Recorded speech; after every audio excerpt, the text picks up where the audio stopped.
My name is Aisha. Welcome to One Elder Speaks. Today I'm going to be talking about tarot. I started doing tarot in 1980, and I found a tarot deck at a garage sale, and I started playing around with it and fell in love and started really just going whole hog into it right after that. And it was a little sporadic. I'd do some here, do some there. I started out with the Rider-Waite deck, which is a great deck to start out with. I don't have the Rider-Waite anymore. I gave it away many years ago. But what I do have is something called the After Tarot, which is pretty close to it. It's actually the same imagery, but just a little bit later is what the premise was. And so I'm going to use this deck. I have to tell you, this deck was sitting on my coffee table and it got wet. Big old glass of water spilled and didn't get cleaned up immediately. So this deck is not good for a shuffling Vegas style anymore. But it is okay still to use. Basically what I do is I just do this number and see what pops out and that sort of thing. So first of all, oh, we already got 3 cards. Cool. I started out with the Rider-Waite. I started out with a specific layout called the Celtic Cross. It's very basic. I still like it. I still enjoy it.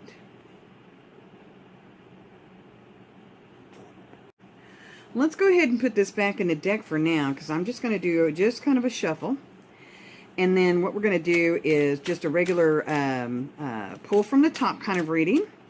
And it's going to be just a random read. I think all my readings are going to be random when I do them on this channel. And this is just to kind of give you an idea of the layout of the Celtic Cross and how it evolved for me. And understand that you should always follow your intuition and let things evolve for you. Just because I'm saying something doesn't mean that's what it needs to be. So usually I will cut the deck, so let's cut the deck. Now the first placement is going to be who you are and where you are right now, and this is a star. So this is telling me that you're really in a place where you're looking to the future, and you're kind of excited about what you might encounter there. You're looking to see what you can manifest for yourself. The second is what crosses you. So this is an energy that either helps or hinders. In this case, I'm going to say it's helping. You have a certain amount of, either you have an ally that's helping you, but I think you have both. You have an ally who's helping you, which is a logical, practical, and probably a mature woman, but definitely logical and practical, and can cut away anything that they need to cut away with little or no problem. You know, they think about what's good for me in the long run. And these are things that you're probably learning to do, is to cut away the old so that you can have space to bring in the new. Feng Shui kind of has a deal where, you know, you have to clear out the old stuff if you're going to bring the new stuff in. Otherwise, there's no room for it. Here's that cutting away energy. Again, the King of Swords. You're getting down to the truth of things. This is the basis of the situation, is you really want to get down to the truth of things. You're tired of the bullshit. And you want to have a clear vision of the future that makes sense and is rational. And you want to have a clear vision of the future that is something that you directed and you made happen. And there's that ending. This is, you've had a whole cycle end out, and it was a painful cycle, and it is now ended. This is actually beautiful, because that allows you to have room. Yeah, you're cutting out the last cords now. And this allows you to have room to bring in something beautiful in the future. This is what crowns you. Fate is with you, by the way. In your future, good, well, I'd say good luck, but it's not really luck, it's fate. You've worked hard throughout your life, and now it's coming back to you. Okay? The Five of Wands in the future. Now, the Five of Wands, a lot of times in the Rider-Waite and other decks, it's more like competition and competing interests. But this is like a period of respite. a period of not having that competition. So I'm going to say that you're going to get a little bit of an area where you can breathe. What you want to do in this breathing space is get as much of the smaller detail work done, so that when shit starts rolling again, you can kind of get to it. Knight of Pentacles.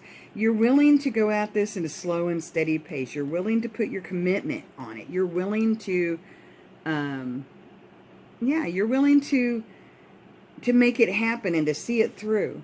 You really want this new future. You really want this. And you've learned a lot. This is the Hermit card. You've learned a lot, and now you're wanting to show everybody else all that you've learned, so that it kind of, what it does when you do that is it cements the learning inside of you. So you've learned all this stuff, and then you go out and you tell other people, oh, this is what I've learned. And that cements that learning a little bit more into your psyche and into your energy. And, you know, so, I mean, there's a lot to be said for the Hermit coming out of the wilderness and going, the end is near. No, and just saying, this is what I've learned. And I, I just want to share this with you.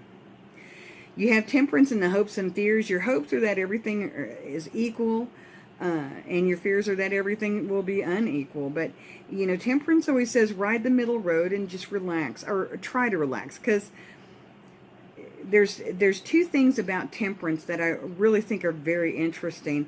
Number one is, Temperance is about being moderate and not going to any extreme either way.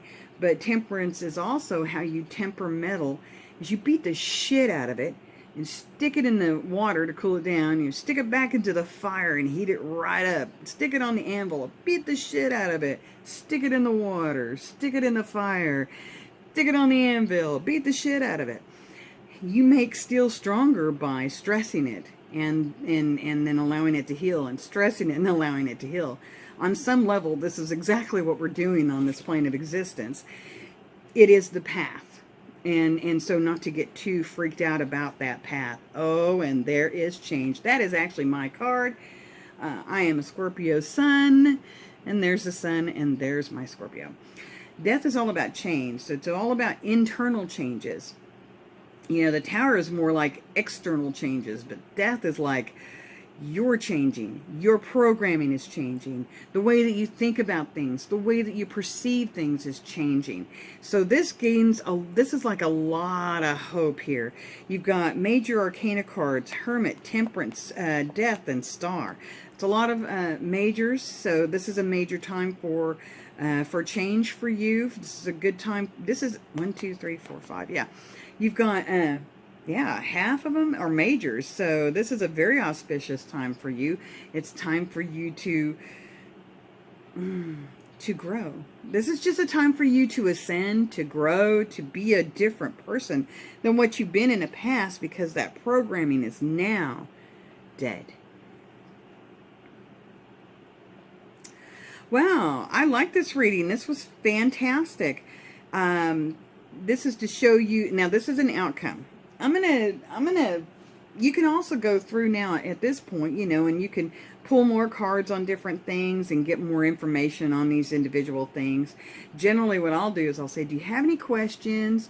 And it can be about anything. It doesn't have to be about this. It can be about anything else. And they may say, well, I want to get this car, should I? And so I would say, yeah, get the plans and works, but you don't have to move immediately.